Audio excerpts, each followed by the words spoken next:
I also I just watched Dune 2 yesterday. Yeah, you hadn't seen it? No. What'd you think? I liked it a lot. I liked it a lot. I liked it. It was very good in spite of Zendaya trying her hardest to make it not good. Yeah, she was really... There's something different about her. There's just something about her. Well, her issue is every movie... I know this is like you're not supposed to tell women to smile, but could she at least like not frown? Could she at least turn? She doesn't have to turn the frown all the way upside down, Just but maybe halfway. Well, I think her problem is she goes into every movie. Someone along the way in every movie tells her that her character is a girl whose attitude is like, well, fuck. They tell her attitude is like, well, you come from fancy dinners and high society, and I'm just not used to that. That's not me. Down here, she's literally playing the Fremen as like, well, I don't know about high society and fancy dinners and stuff. It's like you're supposed to be like a deadly sand person. Sand guy. But yeah, I don't know what freaking fork I'm supposed to use. There's too many forks at your dinner, and I could never fit it in there. It's every character she's ever played. Actually, that's true. She's always like the... Did you ever watch The Wire? No. If we haven't even watched The Wire, there's an episode where some teacher takes a bunch of urban youth to a Ruth's Chris steakhouse, and they're all like... I don't freaking know what fork. There's two forks. What am I supposed to even know how to do here, man? She's always doing. She literally says something like that too. Yeah, she is very urban youth at the Ruth's Chris coded. It's not even that. It's like teenager whose parents can afford unripped jeans, but rips her new jeans anyway. I think I've literally actually only seen her in the Dune movies. I saw her in Euphoria, and it's similar shit. It's just like, why would I even want to go there? I wouldn't even fit in. Yeah, I mean, those movies do manage to sort of transcend having Timothée Chalamet and Zendaya as the lead. This might be controversial. I'll say, I think Timothée Chalamet was good in Dune 2. Yeah, he actually he does work as a sort of haughty little aristocrat. I didn't love him in Dune 1, but that's mostly because it's him doing his like, I'm supposed to what? It's him doing his like, what? Yeah. What do you mean? But Dune 2, where he had to like take control, I actually bought it in the scenes where he's like yelling at the Fremen and he's like, Makaldadi, Makala, Muad'Dib. And I was like, you know what? All right, man. And those movies are like quite impressive as like a technical spectacle. Yeah. But I saw, because you know they have that new like Dune Longhouse. Yeah, Dune women talking Arrakis that they have. Women talking Arrakis. Yeah. It's about the Bene Gesserit and stuff. Yeah. And I just saw like an insert from that where it was like a text explainer thing. Yeah. But they like in Dune they have in the lore the Butlerian Jihad, which is the thinking machines, right? Yeah, but I think they changed the name to. It was like the Great Computer War or something. Butlerian Jihad is so much cooler. Really stupid. Like I think of the Machine War maybe. They should have called it the butt play jihad. They're afraid to say the word jihad. Yeah. I think even in the movies they call it a crusade. I believe. A holy war. Holy war. Yeah. But I think the whole jihad stuff and all of the like Arabic, it's like cool root names that he has for stuff kind of works because like I don't know if this is like lore accurate, but it kind of like implies that like the human society that made it to space is kind of an amalgamation of like the various ones on Earth, you know? So it's got all the sort of like Islamic stuff, but mixed with kind of like Christian stuff. Yeah, I didn't love the part in Dune 2 where Paul Atreides had to walk around the Arrakis cube. We had to walk around the Arrakis cube. I don't know if I ever recall that. That didn't happen. I was just making an Islam joke. It didn't. Where Javier Bardem was like, "You have to walk around the cube. It is a thing our people do. We do this. We walk around the cube. We love the cube. Where there's a cube, you have to walk around. It's a cube that's green. You have to walk around the cube. Remember last week? Yeah, Paul. What if Paul Atreides was green? You just blow your head off immediately.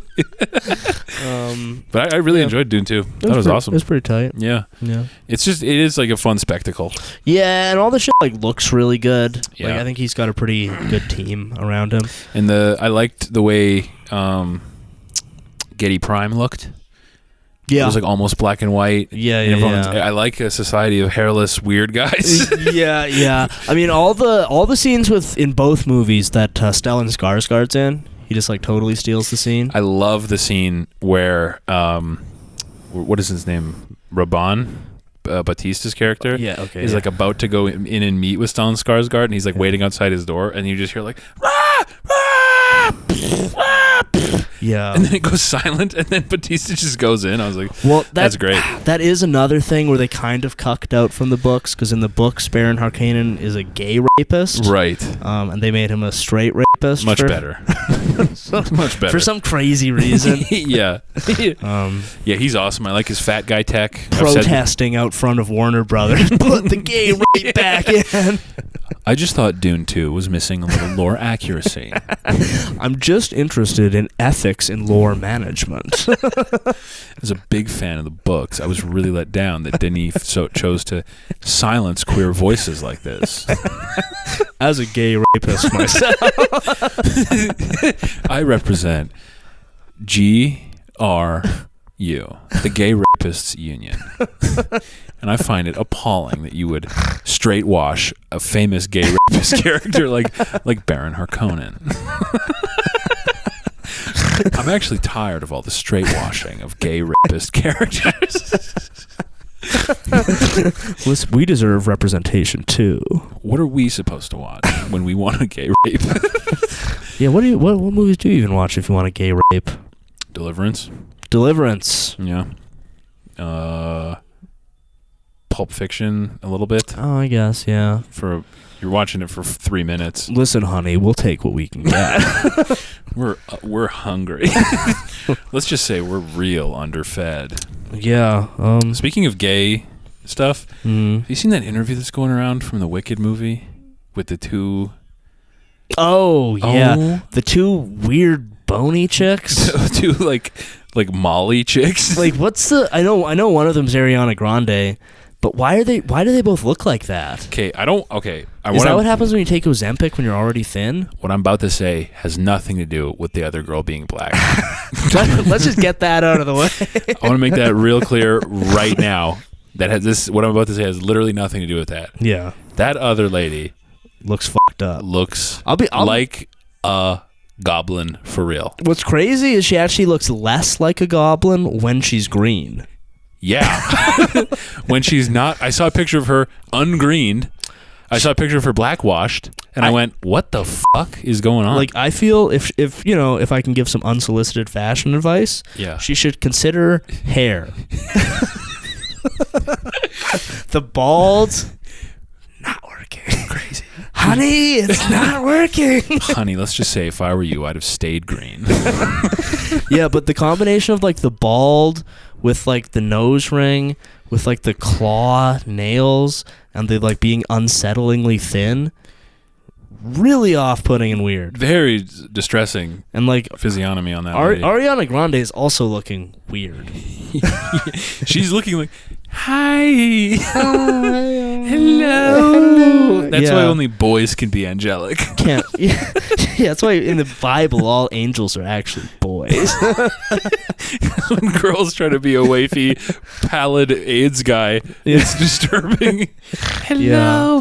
But that interview though, it's one of the most perplexing things I've ever seen. Refresh my memory, because I forget what the interviewer said. She says that people are singing some song. She says to the black lady, she says, no, they're holding space with a lot song. of queer people are holding space with the lyrics to this song and finding power in it. And she like goes, 2 minutes, she's like, I didn't know that was happening. I didn't know they really. Well, and then the other girl, and then what's funny is the interviewer goes, "Well, I've seen a few posts." Yeah, so it's like no. So like one person said, "Really holding space with Wicked," and then she says, "And I've been in queer media for 20 years." And then the I think the black girl starts crying, and then Ariana Grande grabs her by her one finger. She grabs her pointer finger and just holds one finger. The whole thing is like, I've watched it probably 80 times. I'm just like, what the fuck is going on here? Like, what?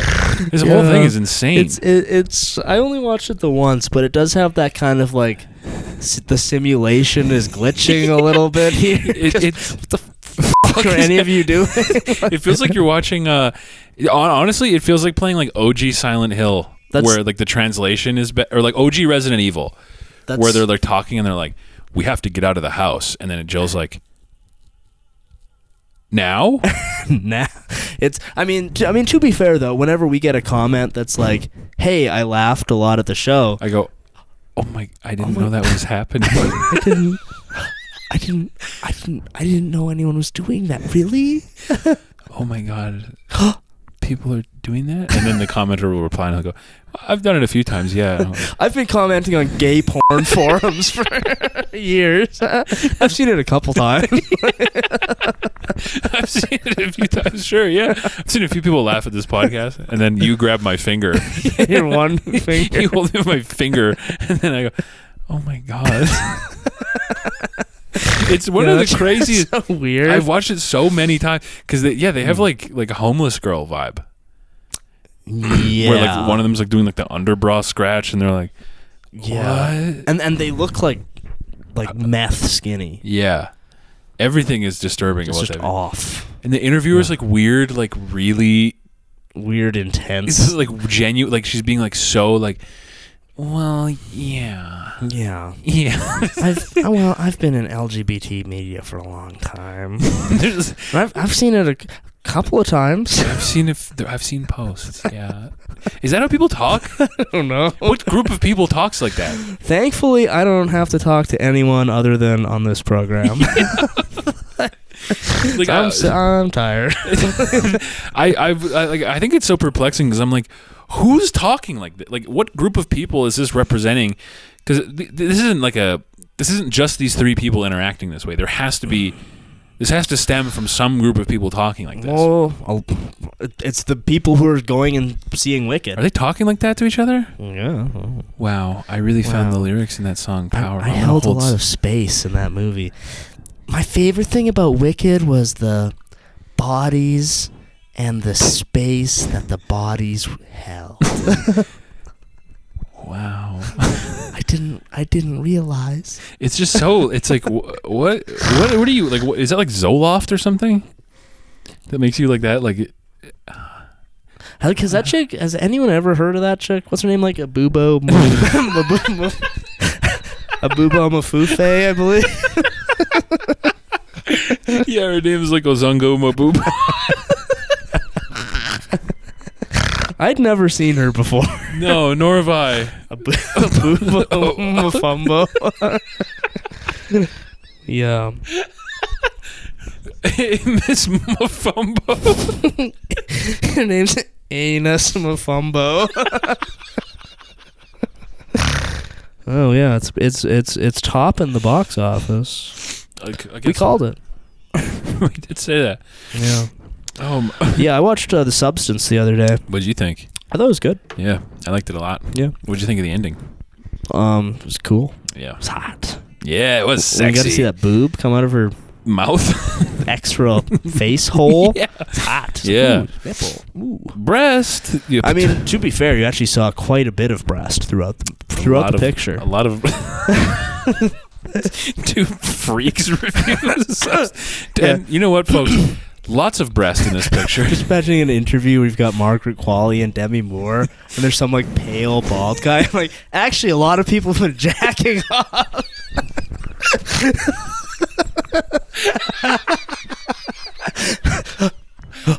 Really? I hadn't heard. A lot of people. Yeah. Like a rat guy. Yeah. Like a little rat guy. You know, actually, a lot of people have been masturbating to this movie. And then Margaret Qualley's like, wow. Wow, really? I didn't know that was happening. And then the rat guy's like, well, I mean, I've done it a bunch of times. Yeah, yeah, I've done it a bunch of times, and same with some of my friends.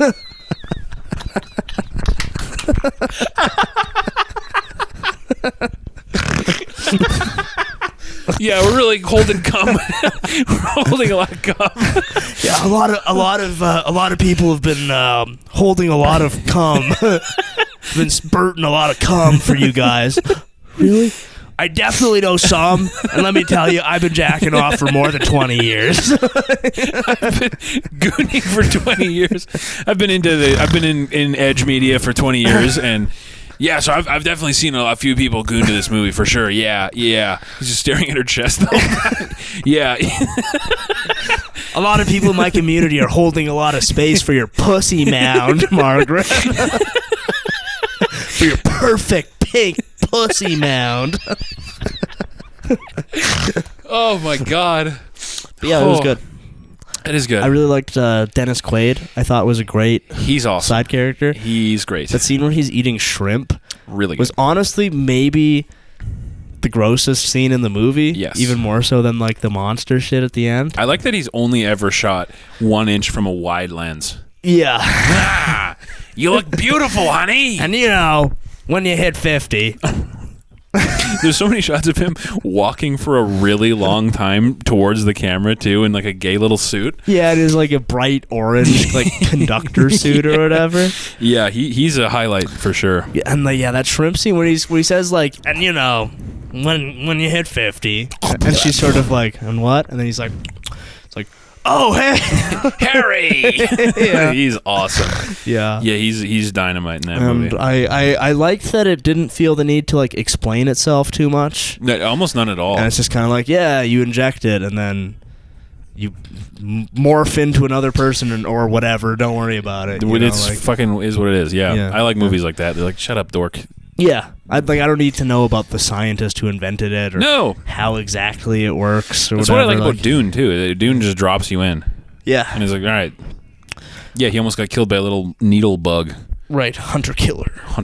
Yeah, I like the Dune though. I do think my favorite Denis Villeneuve movie is probably still Prisoners. Really? Yeah, though I like Blade Runner a lot too. I think Blade Runner is my fave. I just like Prisoners is the one that I like. Objectively is the one I rewatch the most often. Okay. Because you know how sometimes you just want to watch a movie that's going to kind of like make you feel like dirty and grubby. Yeah. 'Cause it's like nasty Paul and Dano, seedy and 'cause it has stuff. Paul Dano. Yeah. Sir, he's applying for the incel role again.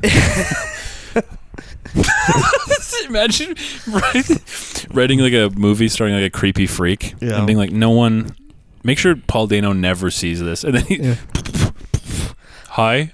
I heard you had a really interesting script. I've been in incel media for 20 years. But that one just always scratches that itch. It's kind of like the That's same fair. thing with like that Poughkeepsie tapes one Yeah. that you turned me on to. Yeah, that one's crazy. It's like the same type of thing. Sometimes you just want to watch something real grimy. And you're like, ooh. And I feel like Prisoners is a good type of movie. Yeah. Yeah, that's fair. But yeah, I mean, Denny really needs to get back to his roots of making incel kino. Yeah. He used to be the guy. Yeah, him and Nick Winding Refn were kings of incel kino. Yeah. And now Nick Winding Refn makes movies about freaking girls. Actually, What movies does he even make now? well, he did Neon Demon in 2016. And That's that been was a long time though. And he's been doing TV. Oh. Actually, he's still making. Is he making incel TV? Kind of. I watched a bit of his show, his Amazon show, Too Old to Die Young. Oh yeah. It's pretty funny. There's a lot of mention. I'm actually not wearing a shirt from that program. It is a Billy Connolly comedy tour of the same name. The show's actually really funny. It's about Miles Teller plays a cop who's dating a high schooler whose dad is Stephen Baldwin. Sir, we can't get Paul Dano. Who else is available? I'll do it. I'm here. She's dating a what? He's a cop who's dating a what now? Sorry, what is the cop he dating? A high schooler. And Based.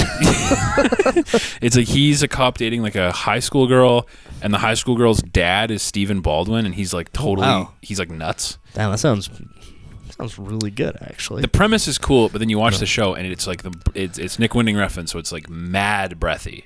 Okay. But Stephen Baldwin is really Baldwin. It's like good casting. I do feel, at least from his movies I've seen, I feel like his pacing is crazy. probably better for a movie. Yeah. It's crazy because the show is like episode 1 is like 90 minutes. Yeah. Episode 2 is an hour. Episode 3 is 45. Episode 5 is like 90, and it's like kind of all over the place. Oh, okay. So it's not really. I'm sure it's good. I've liked all of his movies that I've seen. I've watched the first like 4 episodes, and it's pretty enjoyable. But just the way his movies work, I struggle to see it working like a TV show. It's hard in a TV show because none of his movies. His movies kind of like. Damn, the cat really wants to get out of the crystals. Okay, I'm gonna give him a chance. I'm such a softie. We're gonna let the cat out of the crystals. He's coming out. This is another chance to remind you guys about Rupee Car for Boys, breakout smash hit from John Boy Studios. A delightful piece of literature that you need